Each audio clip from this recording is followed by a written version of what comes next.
It's cold out here. Damn. Ugh. Anyway, jeez, it really is kind of chilly. Anyway, I was thinking a couple of different subjects. So I kind of wanted to talk a little bit about physics, and so a side subject came up that got me thinking about that, and then that got me thinking about consciousness. So who knows where this video will go.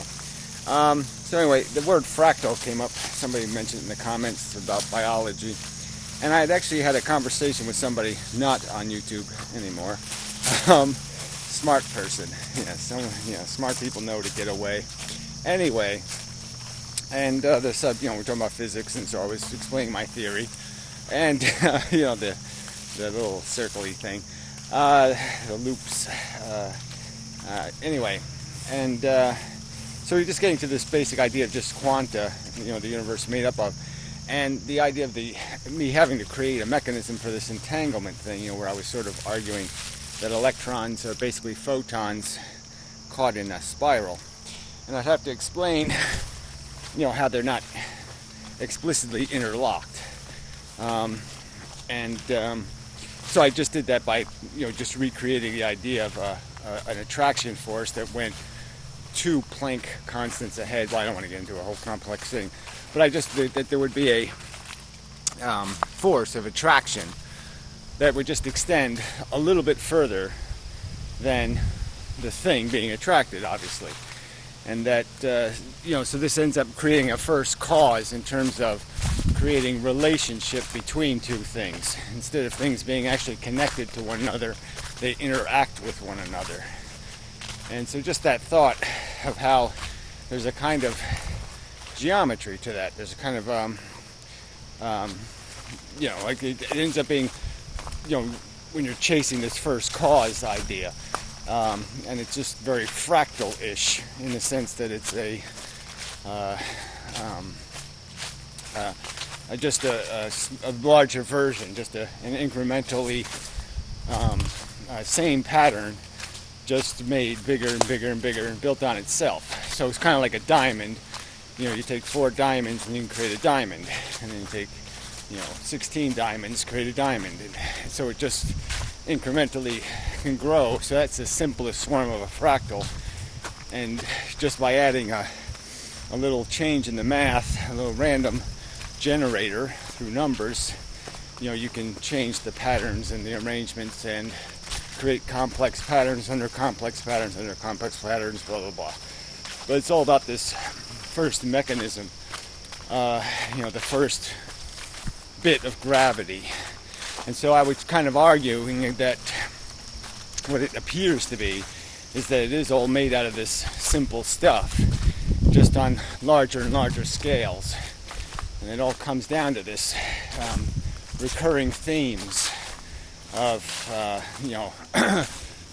attraction and repulsion, that in a sense, when you get down to the core of it, it is probably going to be some sort of magnetic kind of syndrome, I guess I would argue.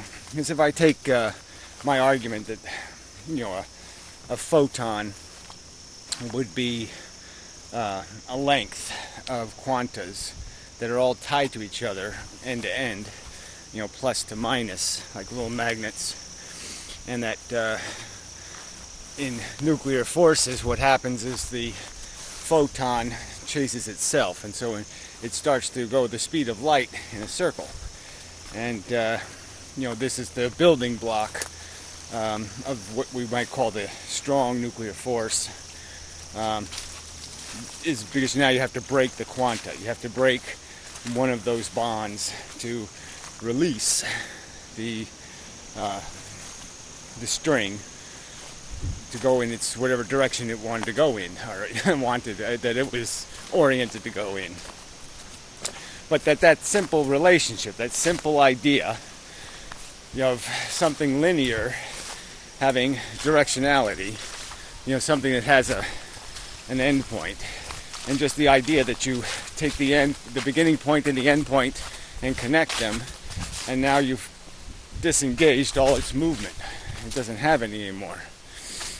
Man, it really is cold. Shit, I'm way under dressed for the weather. catch pneumonia or something. I'll just have to be a man. Take it. Yeah. I'm gonna be all goosebumpy. Maybe the sun will come out and see. No, doesn't look like it. All gray. Shit, I'm really not in the mood for this winter stuff. What the hell is that pile of leaves doing there? Anyway, something covering its dead or whatever. Alright, so anyway, so how'd this get me onto consciousness? Alright, yeah, so the idea, somebody was dragging something through here, see? Yeah, I knew there was something going on. What the hell is that about? What the hell is that about? What the hell is that about? I don't know. Anyway, body? Yeah, dead body somewhere in there, dragged in there. Anyway, maybe so. I'll have to investigate. Later. Looks like a tire track over here too. Looks like something was dragged here too. Yeah. So they parked their car there, dragged the body here, and into the woods. Yeah. Yep, solved the crime. Okay, anyway. Where was I? Oh, freezing. Shit. Yeah, it's always something to interrupt me in my video production. Alright, where was I? Fractals. Consciousness.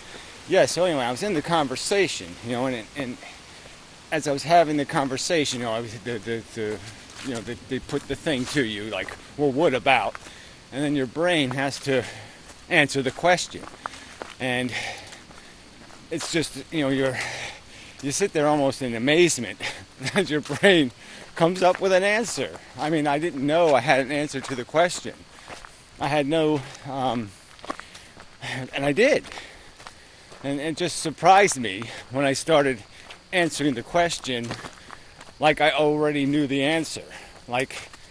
And it was like, whew, because the fact is I hadn't thought about it, it had never entered consciousness.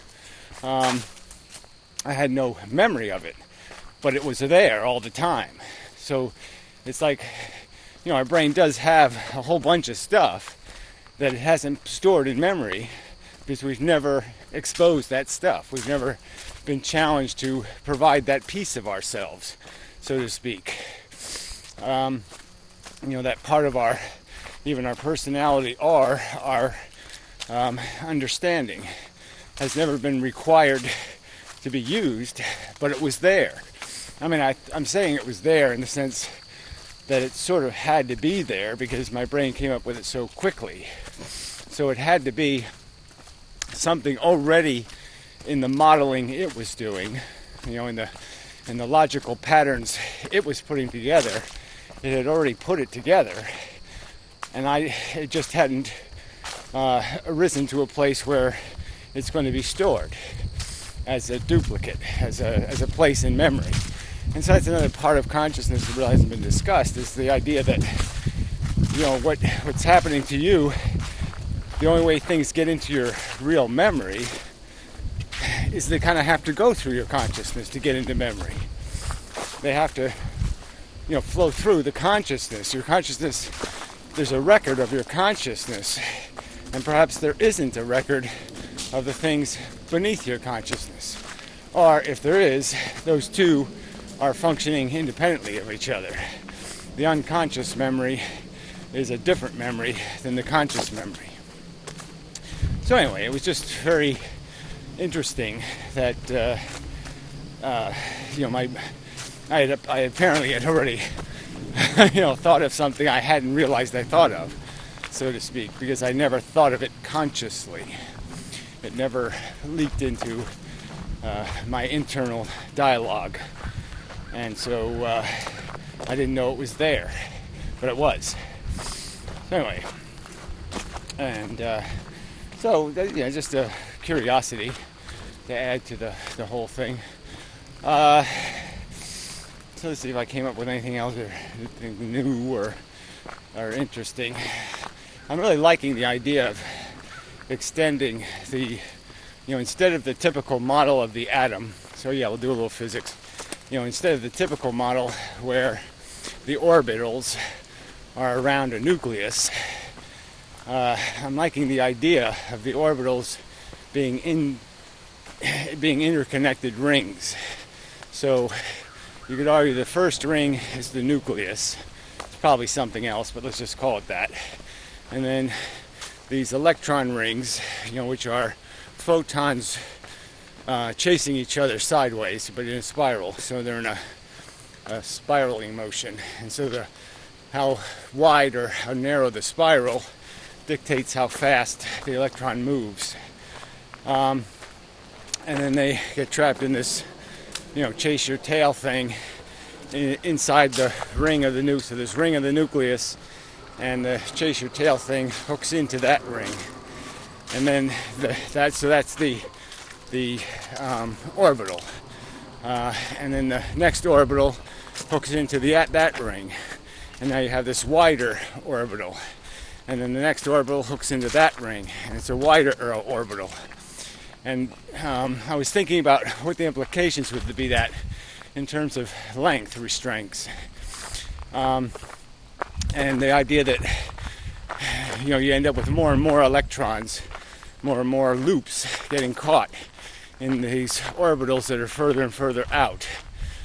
So I don't really have an answer for the number thing. But the idea of, the fact that once you go out further, something would have to move faster, that you change speed as you go further out, and that this would cause, arrangement problems inside the atom, theoretically, just in this argument that you can't move even a photon faster than the speed of light. And if the electrons are made out of photons, they have to be in arrangements to have movement in orbits and all this stuff, but it would create the instability of the outer orbits. Would be created by the fact that they're constantly having to change arrangement to be able to maintain their integrity in terms of their speed of light problem. And if they're doing some other movement in some other direction, they would have to be constantly rearranged, and that's what makes their bond weak. So, and that's why they're radioactive, and they're always spontaneously breaking down. Not spontaneously, but they break down, is because of that degrade. But that's all, that needs a lot of work. That's double draft, but the interlocking orbits, instead of the orbits like the traditional solar system orbits, I'm thinking there's no mathematical reason why I can't change that, and I don't think there's any evidentiary reason why I can't change that model. They do have what they call the tunneling microscope, and they claim to have imagery of atoms, but those are synthetic images. So those are already based on what they've programmed the computer to interpret the data as. So they've already put a bias into the machinery in terms of creating that image of an atom. And I don't think that is overcomable as the fact that that's a reflection of a contrived image, not a real image, a constructed image based on a model. And if you just change the model, you change the image, because the raw data isn't coherent to what they're projecting it into. It's like when they have pictures of the universe, and they add color and do a lot of stuff to enhance the image, and those enhancements are more about human taste, human preference, than anything real in the data. So anyway, all right, this is, a video for people desperate to watch a video. Yeah, I mean, the consciousness bit was sort of interesting. So, that's probably worth a whole video, just going through the idea of, what the idea of what memory does and its function and how we function, and the fact that the reoccurring themes are the ones that become the dominant themes, the ones that keep sliding into focus because of their connection to other words, and how that probably is part of what builds the hierarchy, and to carry your character out of those themes of how you associate words. And so simple word associations could have more to do with your integrity than the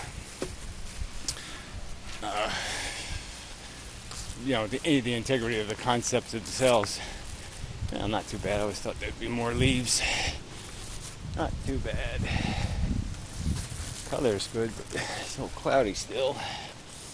Anyway, it's gonna be cold. Don't know if I'm brave enough today. It's really cold out here. Wet and cold would be bad. But I'm the kind of person that yeah, while it's still there, I'm going to use it. Anyway, I hate giving up on summer. Hate it. It's all screwed up. Really late season lilies. Really late. Kind of interesting shape too. Very funnily. So anyway, until next time and such.